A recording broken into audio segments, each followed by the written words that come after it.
have Barry once again. He went to South Korea about a month ago to get his hair transplant, and we're gonna spend some time with him, discuss his journey at Motion Clinic and how his progress is keeping up so far. So thanks again, Barry. Yeah, you're welcome. Thanks for having me. Again. Yeah, you and too. I can see that, you're at least you have an established hairline. Well, I hope that's what it's going to be this time Yeah. next year for sure. Okay. Yeah. All right, so let's kind of backtrack.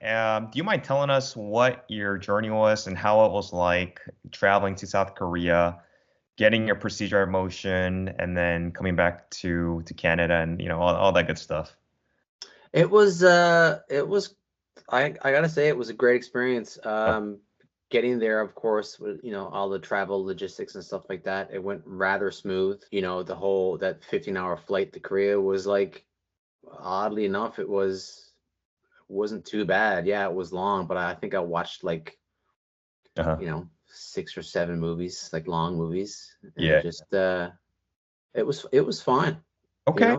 Yeah, it was pretty good. Like the new technology on planes now have that dimming technology where it makes you feel like it's turning into nighttime. Yeah.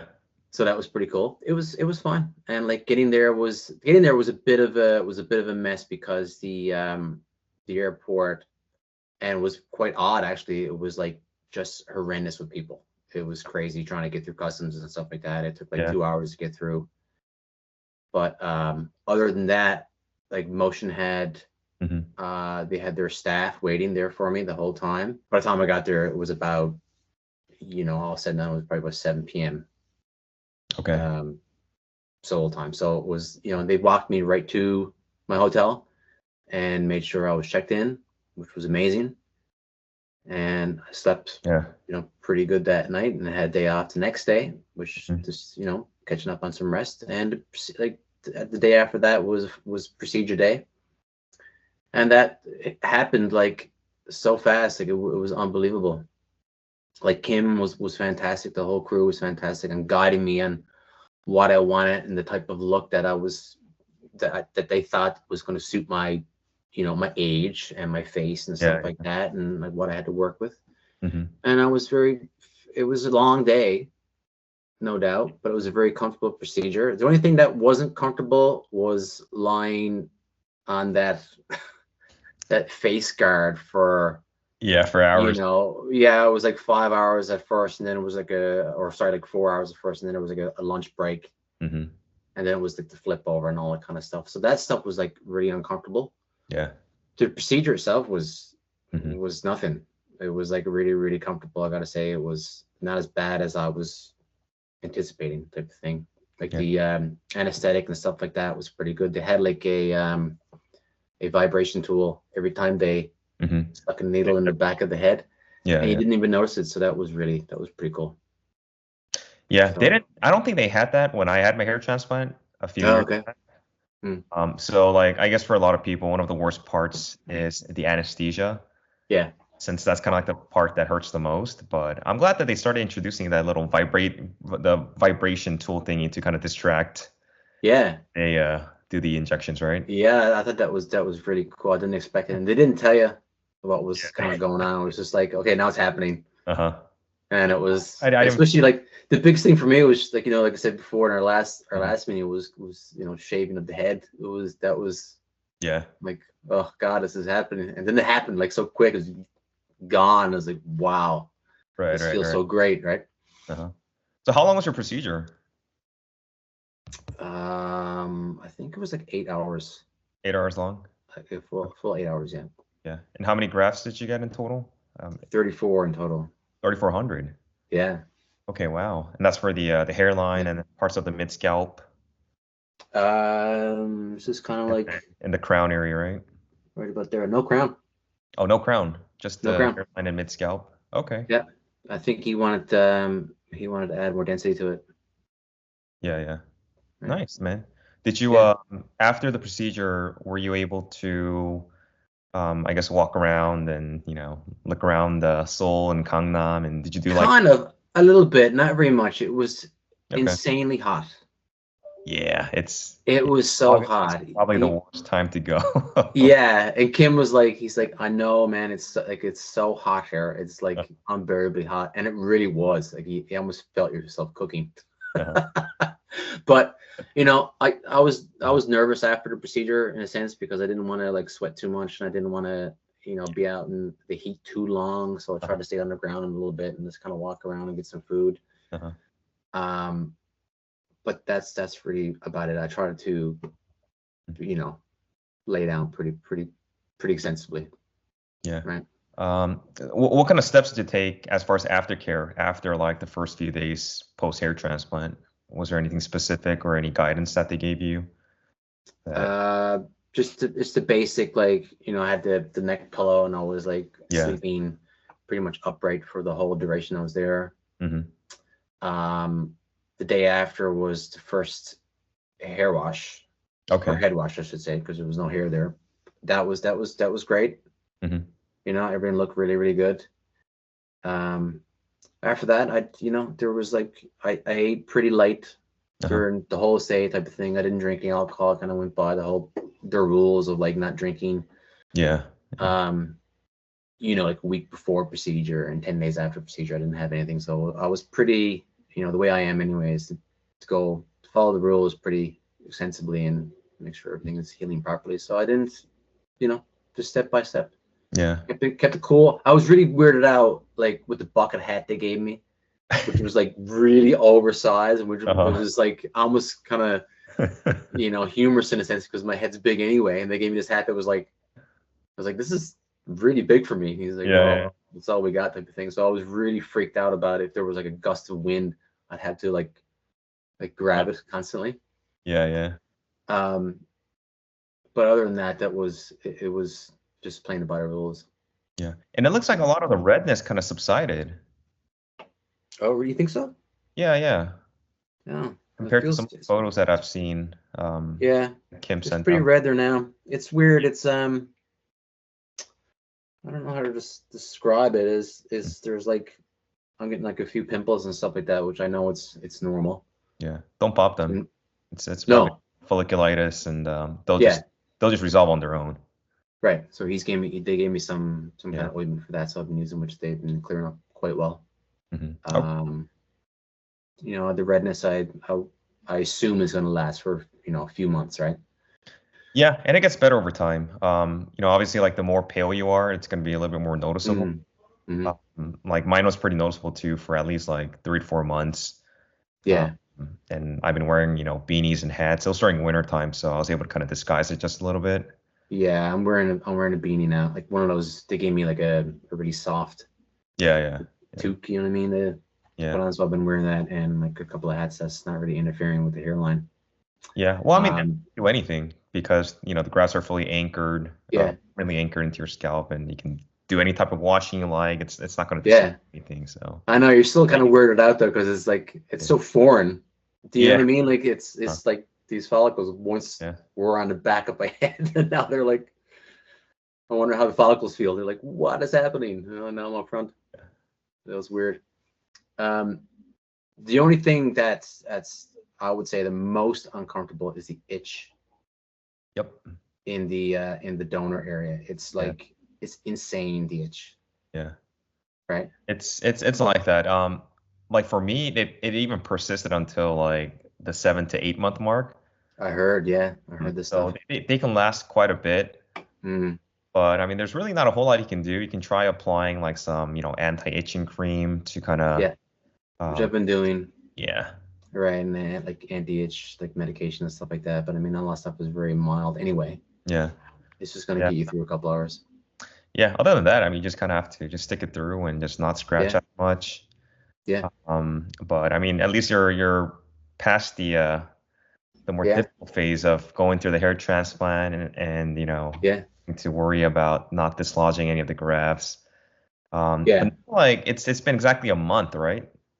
Post hair transplant. It was like 30 days, so like 4 weeks exactly on Tuesday. Yeah. And now, have you noticed any like shedding? Have hair shed out? All of them are gone now?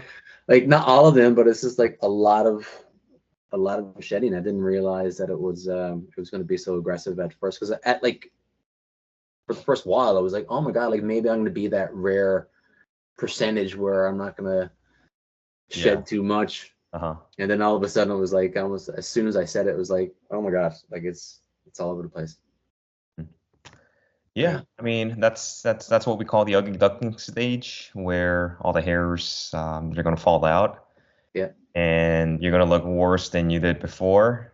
But it's just a process. After, I want to say about 2 months, 2 to 3 months later, you're gonna start noticing hair growth. Yeah. They're gonna be very like wispy and thin hairs that are gonna start emerging out.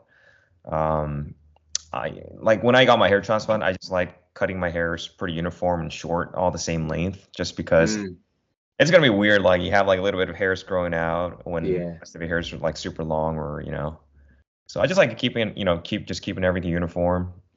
That's what I was gonna do. I was thinking about getting somewhat of a shorter haircut again. Just I didn't know like what to do, how to do it, and like should I go to my barber and just say, hey man, I just want to tell him what's going on and make it a little bit shorter so it's kind of evened in, and so it's not so apparent, you know what I mean? Like, because all the normal, like all the native hair is just, it's growing back normally, right?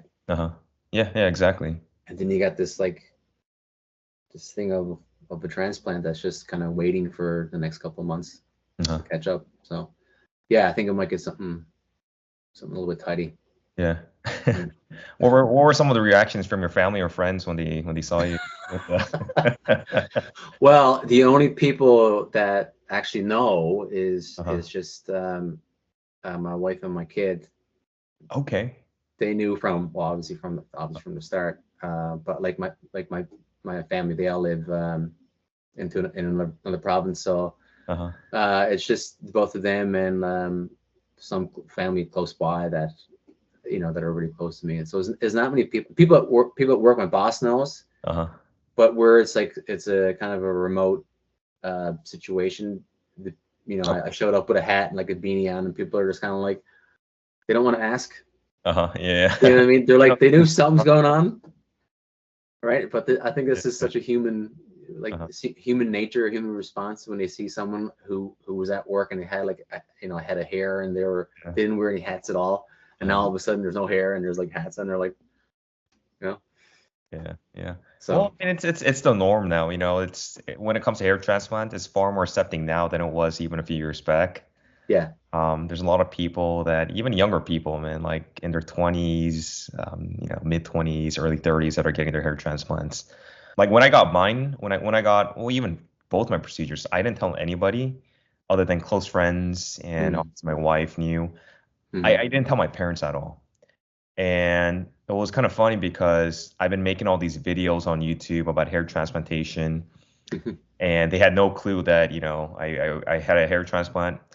And it was only until when one of my sister's friends found out through my YouTube video that I had a hair transplant. So she reached out to my sister and she was like, hey, isn't this your brother? And he had a hair transplant and he didn't tell you about it? That's funny. And then that's when I kind of had to spill the beans and tell my parents, sister. But I don't know, like back then, like it was just kind of like I wasn't embarrassed about it, but it just kind of carries like a negative stereotype. It's weird. Yeah, I don't understand it. Anybody else that would go out and get anything else done to be like a positive thing because you're improving your helping your confidence and right. And it's a real hard thing to explain to people too. Like I know my parents, I mean, they're not internet type folk, right? So they would never see something like this. But I mean, even if I explained it to them prior to actually doing it, they wouldn't like be able to compute what it means or what are you doing, like what do you mean a hair transplant was so I didn't even bother. The thought of telling them would be too much work. I'll tell them next time I see them and I'll have more hair. They'd be like, can you do something here? What's on the go? Oh, by the way, I went to Korea and got a hair transplant. Yeah, they won't notice until kind of like around your 6th month mark. That's kind of like where you have a lot more density. I want to say like maybe like 60-70% of the hairs have grown in by then. Right. And you're going to look totally different compared to what you look right now, just because you've lost a lot of the hairs. You're going through the shedding phase. Yeah. And this whole thing is just I like to call it a waiting game because it really is. Upwards to a whole year to see the final results. So it's a very slow process, but once you get to that point, it's definitely going to be a life changer. For sure. And I'm just excited to be able to, well, for you to be able to share this journey with us. Oh, for sure. It's my pleasure. I love this stuff. It's I think it's important, right? Especially the opportunity that, yourself and, Motion Clinic have provided. It's a really cool thing, right? That people get this opportunity. So, from me to you and Motion, I'm very grateful. Yeah.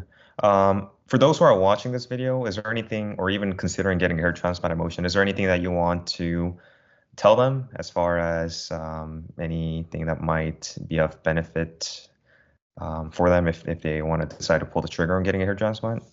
At Motion or just in general? Yeah, at Motion or in general. I mean, Motion more specifically, just given that you've traveled to Korea, you've gone through the process, met with the doctors and the technicians. I know some people, when it comes to kind of going to a foreign country, they're a little bit more apprehensive since they're not familiar with the culture. There might be language barriers, things like that. And I just kind of wanted to see what your experiences were, if it's something that you would recommend, and if it was something that kind of met your expectations. Because anyone going to a foreign country, there's a little bit of kind of like hesitancy and a little bit of doubt at first until you actually get there and experience it. And so I think it's still the whole apprehension of taking that leap in, and making that commitment to that big type of travel.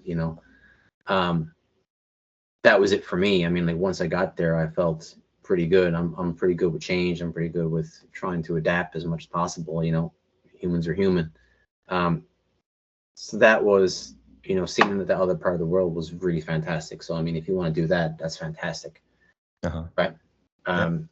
Dealing with Motion, oh man, like, it's like customer service 101. Like, those guys are fantastic, right? Like, leading up to that moment, Kim was like full on communication. Whatever you need, I'm here, type of thing, right?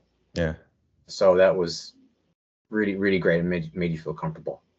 It was almost too good in a sense, because it was like, really, this is kind of too good to be true, that they're being so great about it. You know what I mean? And and then once I got there, it's the exact same treatment. Like, to have his staff come and meet me at the airport and guide me right into the city. Fantastic. And dealing with themselves at the clinic, the Dr. Song, all the nurses and stuff like that, they were truly fantastic, and made me feel very comfortable. So I mean, like, if you're gonna do it, and if you choose Motion, 100%, like 100%, fantastic. And like, it's too bad too, because if I was there on vacation, like, if it was a vacation, you know what I mean, I would have been able to see more. You know what I mean? That would have been fantastic. But knowing, I was there for a procedure, and I had to lay low a little bit. You know what I mean? So it was, the experience itself was great. Totally, like, fantastic. Did you at least get to eat some Korean food while you're in Korea? I did, yeah. I had cold noodles for the first time. Oh, nice. How'd you like it? Yeah, that was different. That shocked me, actually. When it came to the table, because I went out with some of the guys from the clinic, whatever, and they ordered. And I love anything. I'll try anything once, no problem. But I had cold noodles, and I really didn't expect it. And I had, I was like, oh man, this is pretty cool. This is different, and it was great. Yeah. Their food's great. I mean, Korean barbecue. Fantastic. If you ever get a chance to go back, or even if, like, in Canada, there's a place that has it, you should try live squid. Which cool. Live squid. It's like a delicacy. It's obviously it's very chewy, kind of. You eat it live, so you just eat like the legs portion, and it kind of, all the tentacles stick into your mouth. Oh, nice. Extremely chewy, but a lot of people like it. They dip it in sauce, and you get a glass of soju. Oh, nice. Yeah. I'm sure it's great. Yeah. Well, Barry, thank you so much for your update. I look forward to keeping up with your progress over the next few months. I'm excited to see all the hairs that are going to be growing in. Yeah, let me know when you want to meet again, and we'll have another chat. Yeah. Sounds good. Yeah. Thank you so Yeah, much. I got to mention something real quick though before you go. Yeah. On the last video that that we met, someone commented, and I thought I commented back on his response. There was someone there from where I'm from, and they Okay. mentioned that they were in Seoul. Oh, really? But I don't know if my comment got deleted Uh-huh. from YouTube or whatnot. I don't know how it actually worked, but I thought I responded, Uh-huh. and I didn't hear nothing back. So I was like, oh, what a drag. Oh man, that would have been cool. Like So meet if he's up with. whoever it is, whoever if he sees this next video, I'm sorry. Yeah. Make sure to comment, and then and the thing is, I'm actually going to be going sometime next year. Cool. So for whoever's watching, it's always nice to go, together, travel together, and then kind of Yeah, go through the procedure. And it's definitely. these videos where, these people are able to kind of see and experience firsthand just the overall process and the recovery and just your journey. So I Yeah. just want to thank you for being able to, just being open and just being able to show your progress and your results. I'm very hopeful that you're going to get fantastic results over the next few months, and we'll Me keep in too. touch. And like I said, I look forward to you with even more a fuller head of hair. Me too, man. Thanks very much. All right, man. Very take care, and Okay. I'll talk to you next time. We'll talk soon. All right, bye.